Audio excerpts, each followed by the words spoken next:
that Noordin Haji must take responsibility for the deaths that occurred. He must take responsibility for the mayhem. He must take responsibility for failing President William Ruto. He must take responsibility for failing the government of the Republic of Kenya. He must take responsibility for failing the Kenyan nation by not doing his job and advising correctly.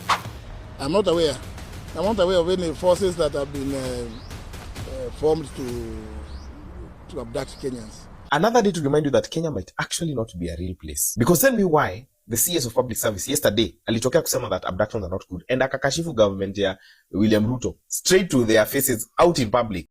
I'm not aware of any forces that have been formed to abduct Kenyans, because that would be an illegality, and government cannot be the one abducting its people.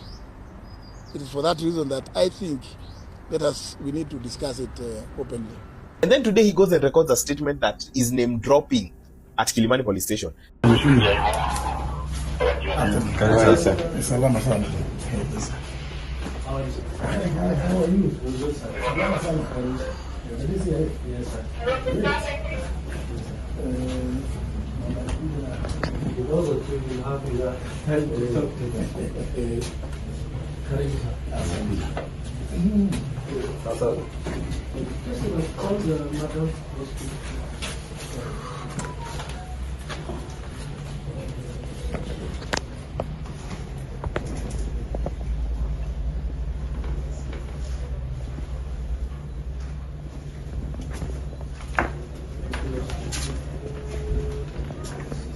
Listen to this for yourself and tell me what you think. Haya, skizeni. Justin Muturi states as follows. I am the current Cabinet Secretary for Public Service. On the 22nd of June 2024, at 9:29, I was meeting some friends in Gigiri when I received a call from Wairimu, the wife of my son, Leslie Muturi. She told me that she had been informed by Honorable Mark Mwenje, this is the MP for Embakasi West, that Leslie had been abducted a few minutes ago by armed hooded gangsters. She said that they had just passed the roundabout on Dennis Street Road and turned onto Olenguruane Avenue when the incident occurred. She stated that Leslie had been with Honorable Mark Mwenje and Marango Imanyara at Alfajiri having drinks, and they decided to go to a birthday party in Lavity. It was during this process that Leslie was waylaid and kidnapped. The kidnappers forced him into a vehicle and drove off, and she is unable to reach him on his phone. I tried calling Leslie's phone, but it was switched off. At the time, I was with my friend Paul Muthoka. After discussing the matter with him, I called the IG of police, Japheth Oome, explained the situation, and he promised to circulate the information among various police stations and call me back. The first phone call he made is who? The IG of police. Let's continue. Shortly afterwards, Mark Mwenje called me from the scene and described what had happened. He said that the vehicle that abducted Leslie was a white box Prado, and armed men brandishing AK-47 rifles and wearing hoods had blocked Leslie's car, opened the driver's door, and pulled him out while the car engine was still running. Mwenje noted that at the time that he called me, Leslie's car engine was still running. I then called Raymond Omolo, the PS for Interior, and explained the abduction. Call number 2 ni nani? PS of Interior. He assured me that he would take action. I also attempted to reach the Director of Criminal Investigation, Mohammed Amin, but his phones went unanswered. I tried calling the National Intelligence Service Director General, Noordin Haji, but he did not answer either. So his first four phone calls in an emergency were IG of Police, PS of Interior, Head of DCI, and Head of NIS. Wewe Mkenya utapigia nani ukiwa na shida kama hiyo? Haya, tuendelee. After about an hour, I called the IG again. He informed me that he had alerted all personnel on all routes, suspecting that it may have been a robbery. However, I told him that based on the information provided by Mwenje, the abductors appeared to be security personnel rather than robbers. He seemed unconvinced, stating that there was no planned police operation that night. Several friends joined me at the scene, and we continued making calls to various offices and individuals who might help in locating my son. I called Raymond Omolo a second time, and he confirmed that he had contacted several agencies to assist in finding Leslie. However, he was still inclined to believe that it was a carjacking.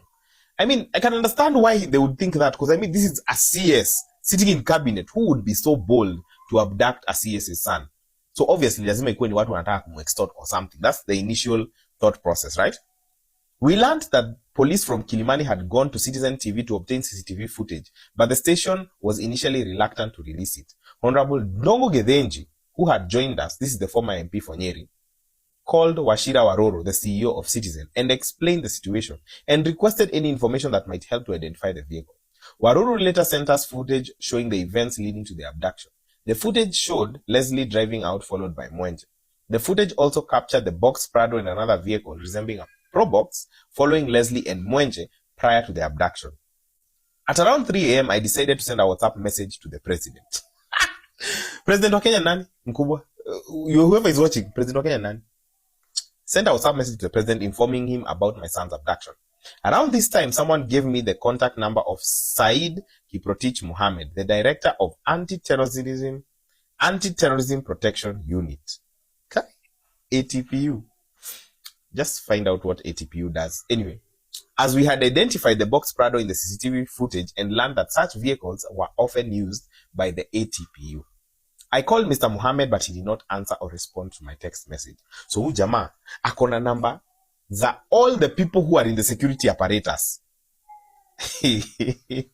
Since I could not reach him, I obtained the contact of his deputy, James Onyango, and called him.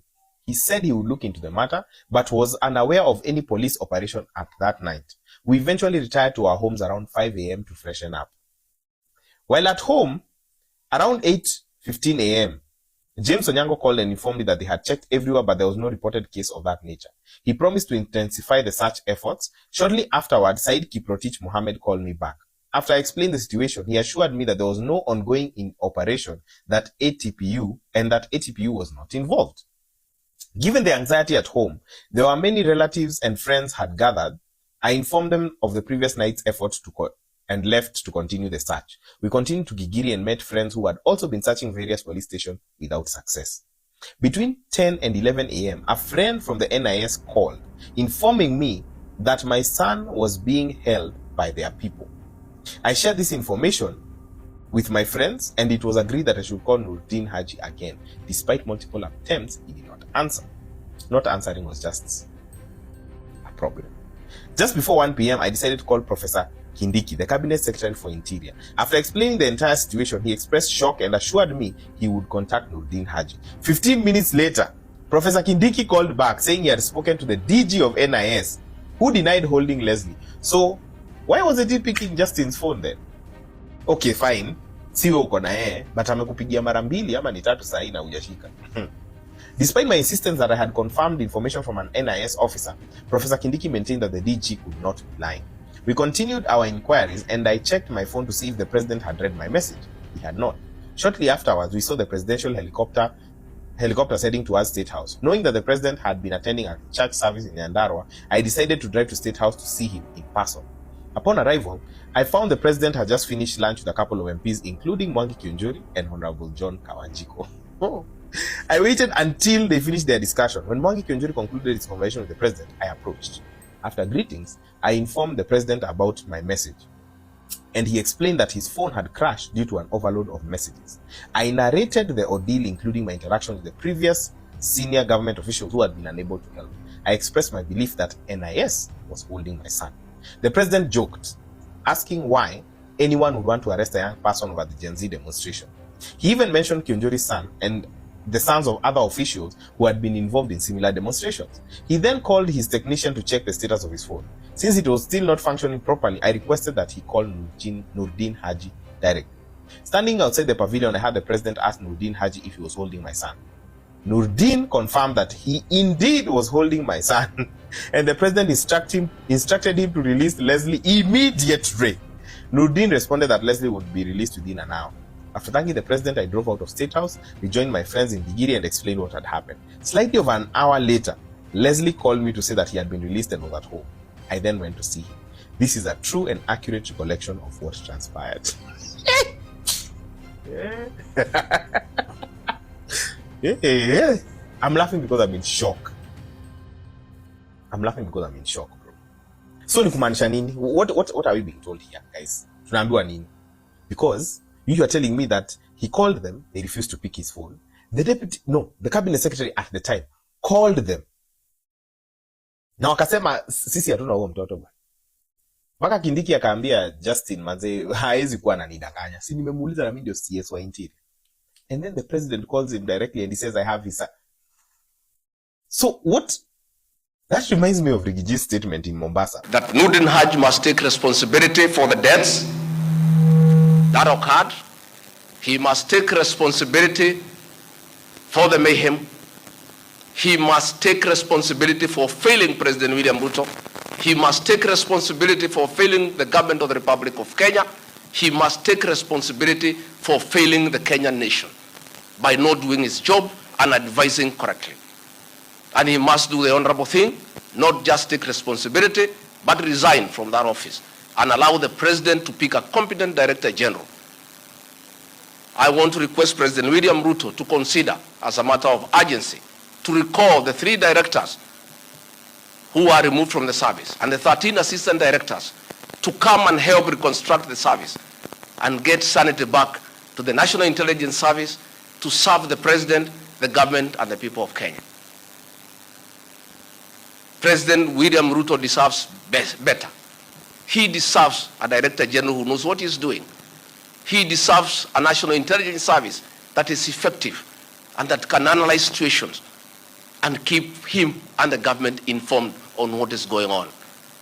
It is embarrassing to me as Deputy President that it has taken protests, deaths, mayhem, destruction for the President to know the truth. Yet there is an organization charged with that responsibility. Was he? What? Huyu ni CS wa Kenya watu wangu. Naishi jehanamu. Maybe huku ndio hell, huku ndio kwa shetani. Ni kuchomeka tu bado hatujachomeka, tunachomeka na economy.